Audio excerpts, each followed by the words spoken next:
always knew that I was probably going to face some spiritual opposition. And 2017 was really the year that I really put a lot more energy into planning this mission trip. And I was working through that process, trying to raise money, trying to get prepared mentally and spiritually for that.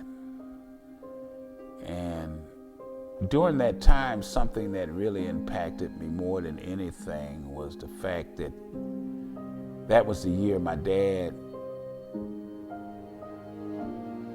took ill and began to really get prepared for his transition.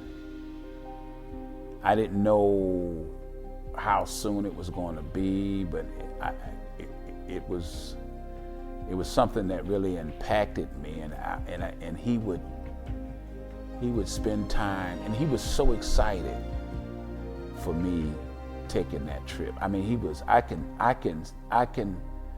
I really can sense that he actually was going to take the trip vicariously through me. And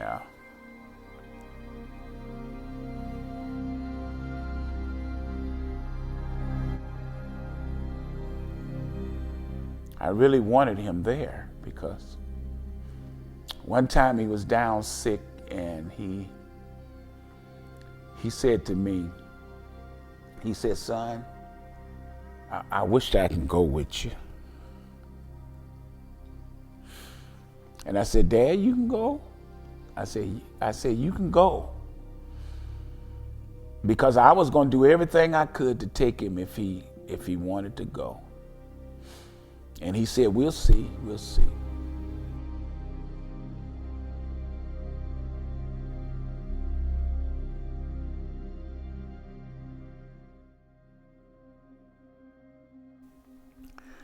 And then he would snap back out of it, and he would always say, he would look at me, he'd say, "Son, you haven't seen nothing yet." And I said, "Dad, I know. He said, "No." He said, "You don't understand what I mean." He said, "You haven't seen nothing yet." He said, "I can foresee." And and it reminds me about him. He was such a visionary. He could see things in the future, and he would share them. So the thing that really, really broke my heart is that my dad didn't make it in 2017, and when he didn't make it, I didn't know whether I was going to be able to do the trip or make it. And I thought, well, maybe I'll just back out. And it looked like whenever I thought about backing out, God would strengthen those around me.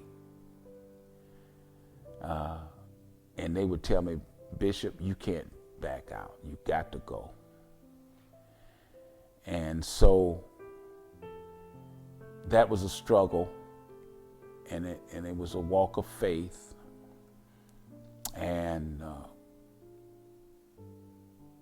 we made it to the point where we can really put some teeth in this trip.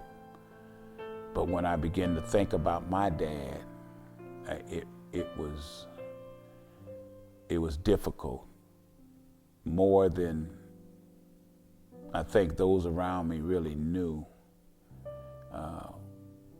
because I'm such an introverted person. I don't necessarily express my feelings, but God gave me the strength, and I learned something about myself through this process. And it wasn't just him.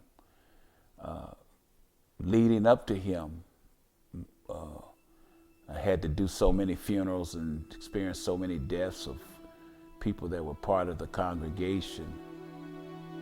And even after him, and And I'm talking about pillars.